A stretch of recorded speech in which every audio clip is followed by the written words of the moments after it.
A girl was raped by 7 men in one night. And why do you think this girl fell a victim of this horrible pain? And what becomes the outcome of such a lady? Circumstances, you think? But no. I think it's her foolishness that made her fall a victim of that pain. I think if she was wiser, she wouldn't have been a victim of those men. And I'm not being mean. After hearing those girls' story, I strongly believe she's at fault. If she applied some little wisdom, she wouldn't have fallen a victim of this wicked men. So let's dive into this girl's story, and you know why I said it's a fault. But before then, please subscribe to my channel. Hit the subscribe button now and turn on notification bell. So every time I post a new video on this channel, you'll be the first to know about it. And sincerely, you are going to be enjoying every content that comes out of this channel. I seriously, I need to be doing every content that comes out of this channel. Okay, so let's dive into this girl story. The girl who was raped by 7 men in one night.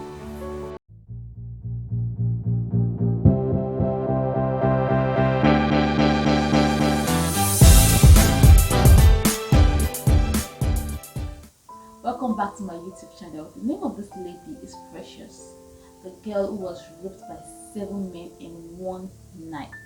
Precious was a student of law from a prestigious university, and she was well known amongst her fellow students. This was because of two reasons. Number one was her excellent performance in academics, and the second was her stunning beauty. She was so beautiful. She was very beautiful. So many people wanted to become her friend, both male and female. But the thing here is, Precious did not keep male friends. Her mom warned her against it. Her mom told her that men will stain your white. Yes, she said it. Men will stain your white. And please, do you believe it? If you believe it, tell me in the comment section that you believe too that men will stain your white. Okay, so her mom warned her against men. So keeping male friends for her was a no way. She discarded every man that came around her to become a friend. While for the female, she selected her friends carefully. Her closest friend was a tall girl, dark in complexion and slim. Her name was Mary. So Mary was her closest friend, and Mary became her closest friend because of something. Yeah, Mary was of great help to Precious at the time she needed it the most. At the time, Precious could not afford her school fees. Her mom could not pay her school fees. Mary stepped in and paid her school fees effortlessly. The day Precious received that money, she knelt down in front of Mary, with tears rolling down her eyes and with a heart filled with gratitude. She told Mary her life story, something she had not told anybody. She said to Mary, in her words, I don't have a father. I only have a mother who walks on the street, trying to survive, trying to provide for me.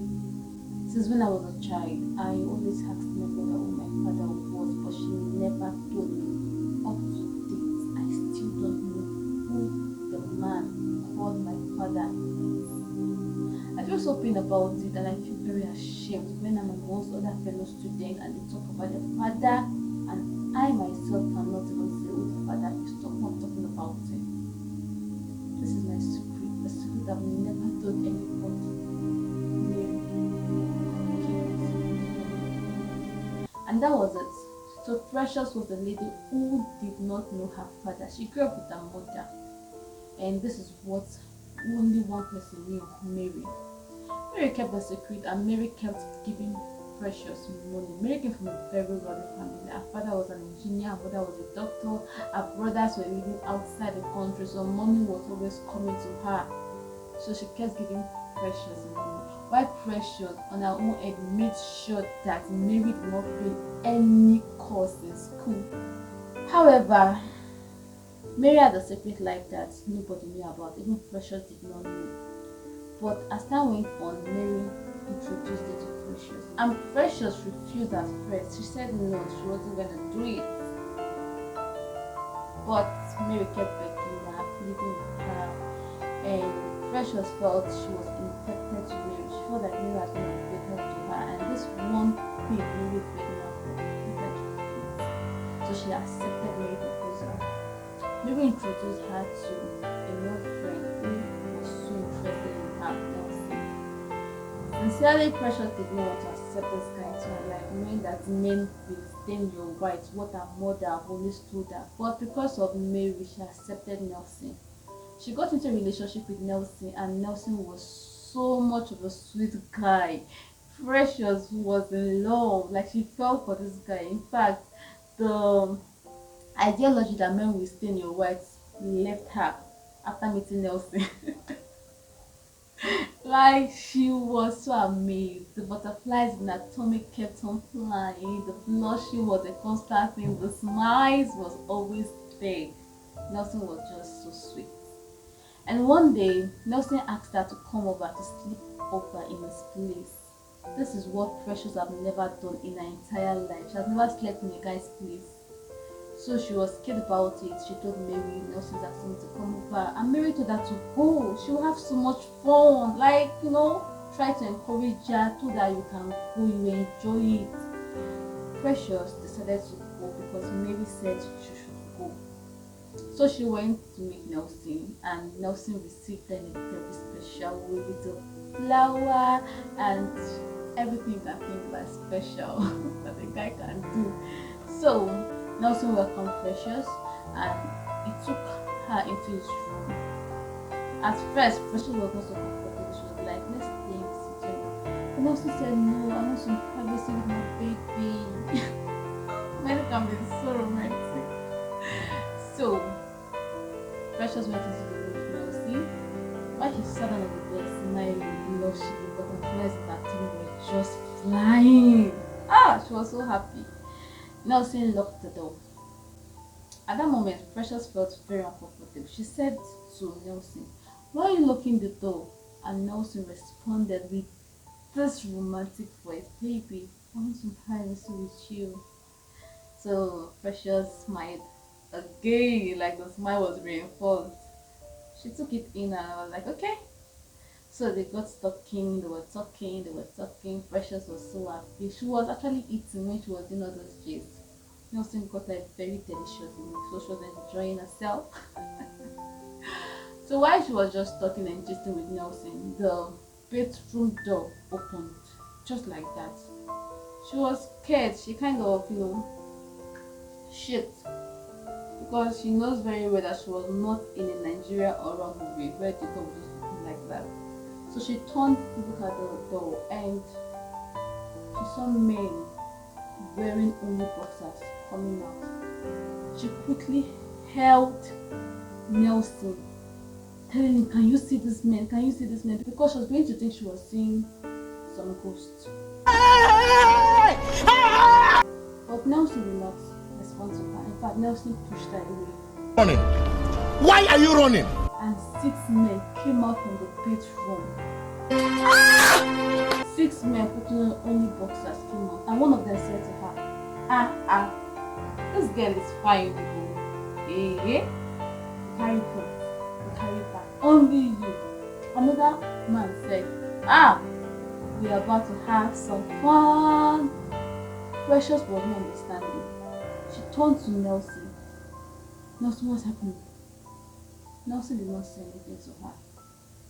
She heard another voice say to her, pull up those clothes, let's see what we have here. At that moment, Precious knew that she was in big trouble. She kept on holding Nelson. Nelson kept pushing her away. And of course, 6 men plus Nelson, making it 7. She could not defend 7 men. They pushed her to the bed, put up the clothes, tied her hands, tied her leg open, and they had their way into her, turn by turn. It was an horrible experience. A very horrible one. After that night, they let her go. Precious could not even find her way to school. She just went to the house to meet her mother, because her mother was somebody she could confide in. She could tell her mother anything. She had that kind of relationship with her mother. So she went to her mom. She told her mom everything that happened. She was crying, talking to her mom.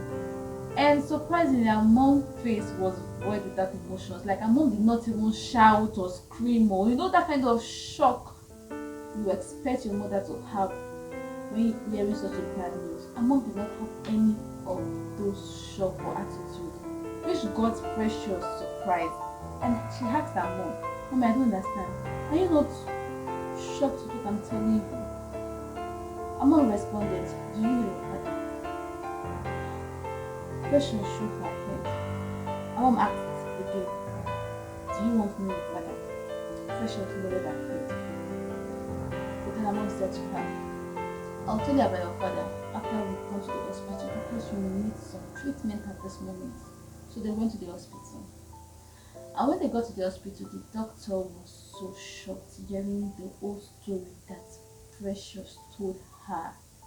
7 minutes, that was too much. The doctor said something to her that I took very personal. I took it to heart, and I believe you also take it to heart. The doctor said to her, "People don't become your friends simply because they helped you. They don't become close friends because they offered you help in one way or the other. Help can come for different reasons. Secondly, when somebody helps you, don't become indebted to that person that you owe him or her your life. Find a way to return the help in the little way you can. When somebody helps you, don't go out of your values. Don't go out of yourself trying to please the person. This is what happened to you." And sincerely, I took this to heart. I took it as a lesson for myself. And this is the way life should be. Okay? So now you see why I said it's a fault. Now, if you want to hear the many parts of the story, just say yes to me in the comment section and I will bring the many part of the story to you in this channel.